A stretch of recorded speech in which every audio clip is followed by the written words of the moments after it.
Welcome to Link Together, a family center program. I'm so excited to have you along as we share our stories. Thank you for joining us today as we talk about what that perfect systems looks like for us, what we wish would have happened, what worked for us, and where we see opportunities to make the family journey better. So we've all been a part of a system of care, and what I really want to talk to you guys today about is if you could design that perfect system, what would it look like? And I'll open it up. I'll let any of you guys start. Do you want to go? I guess I'll start. What would the perfect system look like? Yeah, so this is if money was no object. We know it is. We know, resources are can be a barrier and stuff like that. But really, what does that look like? What would you have changed or have made better for someone, like as a system? So not just as an individual, but really that's participating in that. So I know for me, when I think about the system approach, and of course I'm basing it off our experience. Sure. Certainly. But when I think about the system approach, I think about the opportunity to educate and inform both practitioners and families on the experience of that family. So I know one of the challenges for us was it really started with the bedside manner.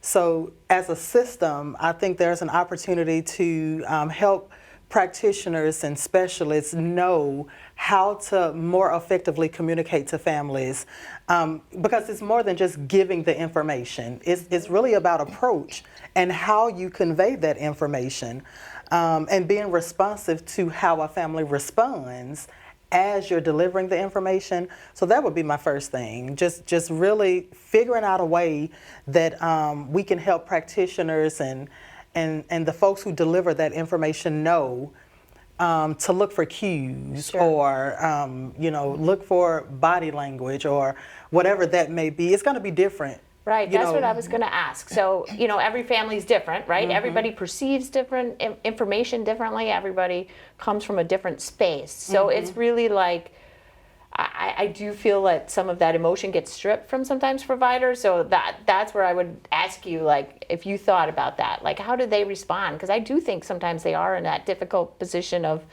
not knowing sometimes, right? Yeah, I think that sometimes as a provider, I think their goal is to make sure you get the information and not so much how you receive the information, right? Like they want to make sure they've given it to you and that's it.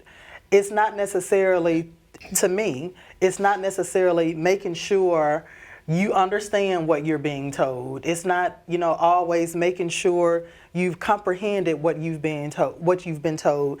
But then too, I think a lot of times they miss very apparent opportunities to step back a second. And I'm, again, just my experience, full of tears and partially unclothed. That was an automatic, let's take a break, but that didn't happen for me. So it will be different, I think, though. And so I don't want to force you to tell your story if you don't want to, but I do think there's context in that as you as we talk about this, right? Like how they didn't pick up on your cues and stuff like that. So if you wouldn't mind sharing that, I think that's a great story of how they were so intent on the information and not necessarily the person and how that person was receiving that news and processing that news and trying to grasp what that looked like. But again, that's up to you. Totally happy to share. Short version, we were told at 22 weeks that Elijah, our unborn child, was diagnosed with Edwards syndrome, trisomy 18, which is a rare condition. So we were on the table receiving the information. They were doing the ultrasound and partially unclothed. And I don't know why that's just so important to me to share.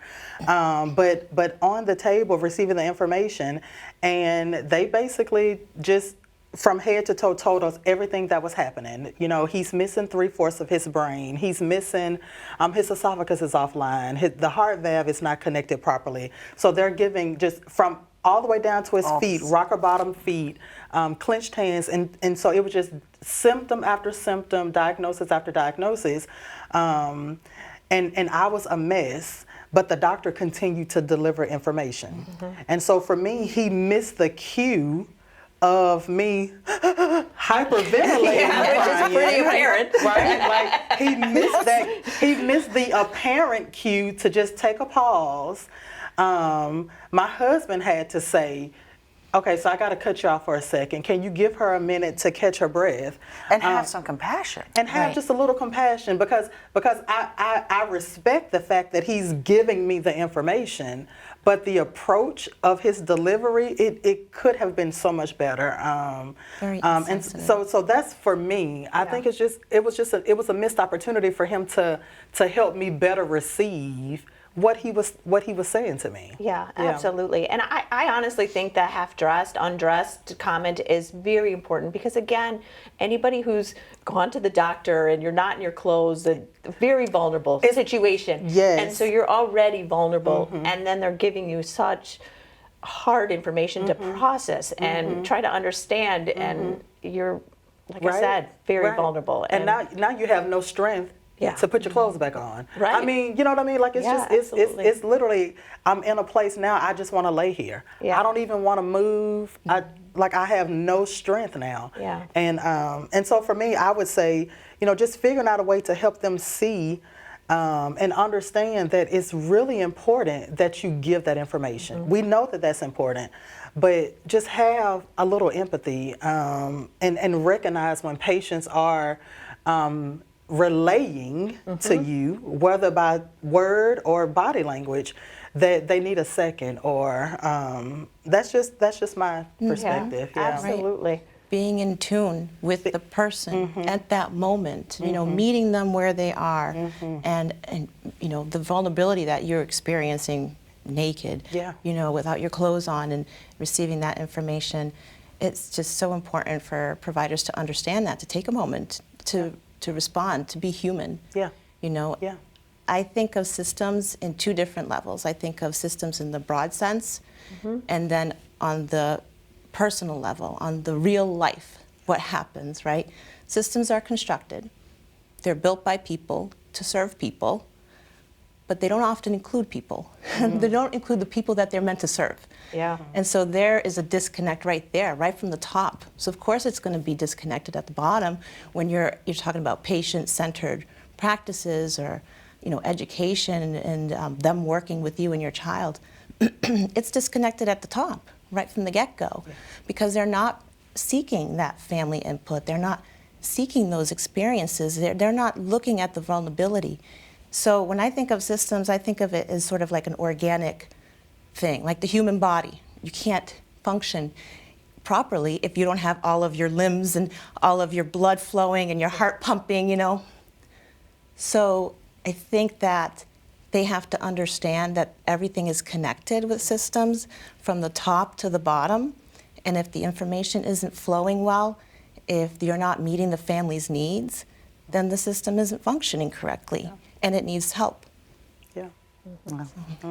So I was on the table twice in that very situation, receiving that information. Two children, two very different situations of that, and my husband wasn't with me at either time. And so I remember that. You took me right back 30 years ago for my first time. But since then, and then working through and having 15 different areas of healthcare that I was trying to manage, all the appointments. We were in multiple appointments a week, or I was at multiple appointments a week for one child while the other one was in the hospital. Just all of that management. So the day that I became a mom, I became a care coordinator and a case manager. I had to become a nurse to be able to care for my son, even though I didn't have a nursing degree. I had to do all the testing for showing my competencies and take that out the door to our home and his bedroom. And so what I needed was a significant amount of help in that all of those systems of care coming together to help this one family survive and thrive. So care coordination care coordination. And now it's something that wasn't even a term that I heard back then, but looking at our social determinants of, what was going on in our life. Did we need something beyond just the health care in order to meet the needs of our health? Did we have other needs as well going on from that greater whole family picture and whole person picture? And so if I could paint for all of our families, no matter what zip code they live in, no matter what health care they might have, I would be painting it starting with help these families with clear, plain language where you are having true shared decision making with them, and that they have that equitable care that they need for their family and that whole family care. A true medical, not just home, but medical neighborhood for them, that their needs are being met and that they are a part of it. They're not being told what to do. They are working together with our healthcare professionals to determine what's right, is individually right for their family. Yeah. No, that's... And I think that requires the systems to be able to be adaptable and understand the diversity of where our families are coming from and our children and their different needs, because every child is unique. Every child with Down syndrome, every child that we have is unique for them and in themselves. Yeah. So I think that if I had to look at systems and think about what I would love to see is something that is really in tune with the family and connected. So not just talking about medical here and education here, but really connected, because you can't have a family be able to support their child fully and provide for them and emotionally if they're stressed out about how to put food on the table. Yeah. They don't even know, they don't understand, what this diagnosis means. Their concerns are all over the place. And if you don't understand where that family is, then that's just going to make it more difficult, I think, for them to really help that child succeed early on. Yeah, so I was just going to throw in, so I couldn't agree more with everything each of you said. For me, that piece that I would love to see as being part of a system of care is really that parent-to-parent support and really being part of that, not sort of a afternote of you got a diagnosis and you wanted to connect with other families that to kind of learn what this might look like, but that there actually was part of a system of that, and really if I was going to dream big, it would be like train parent leaders, right? So that they did have some basic training and it wasn't just them kind of flying by the seat of their pants or whatever, agreeing to talk to someone, but that they actually had some training and that there was those connections being made at some of those very early times, as families are sort of starting to navigate and learn what those systems look like, whether it's all terms they'd never heard before, birth to 3, early education, medical, insurance, like all of that. And again, trying to just having brought home a new baby and have that on top of all of that. So yeah, I would build that. That for me, that would be the piece that I would build in. Yeah, but I think that's a really great point, because when you think about connecting families, connecting a family with another family, because there are so many flaws in our healthcare system when it comes to coordinating care and subspecialty services, because like 15 specialists for 2 babies, I can't even imagine juggling that for 2. We have just Elijah, he has 18, and that's a handful, but to have to navigate that for 2 babies, I mean, it's just having that peer-to-peer family support, a family leader who's been trained. A lot of times if our healthcare space fails to mention a resource or fails to mention some information or education, that's a gap that a family leader could potentially fill. That's an opportunity for them to say, have you heard about rehab services, or have you heard about this solution program that a lot of times, I mean, just being realistically, physicians don't think to mention those services. Sometimes they themselves don't know that they exist. And so you need those other folks to kind of help bridge the gap between that. And I think there's an honesty that a lot of times can come between parent to parent, that you can ask somebody a question that maybe you were afraid to ask when you were in your physician's office, right? Or your primary care provider, that that you're like, gosh, I just don't know what to do. They said, again, we should be doing this for, I'll exaggerate, 18 hours a day. And, Right. and Right. I got to get kids to baseball, and this isn't my only one. And I feel like I'm failing. And you can have somebody go, you know what? Yeah, I've been there. It's insurmountable task sometimes, but we do what we can do. And I just feel that reassurance that comes sometimes is just, you don't get that anywhere else. And I do want to say, I so appreciate the job that our healthcare professionals have for them.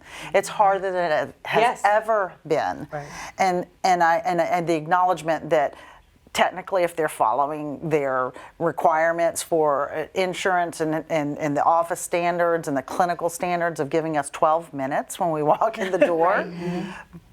But, we're sorry, our kids don't take 12 minutes. Our kids take far longer because you've got every system involved. Yeah. And so it's helping to figure out the value-based pay system perhaps that might help ease some of that, and there's a lot to be done. Yeah, I think that's an excellent point, Linda, because honestly, I wanted to bring that up. So sometimes we always focus on hey, what would you fix, or what would you change?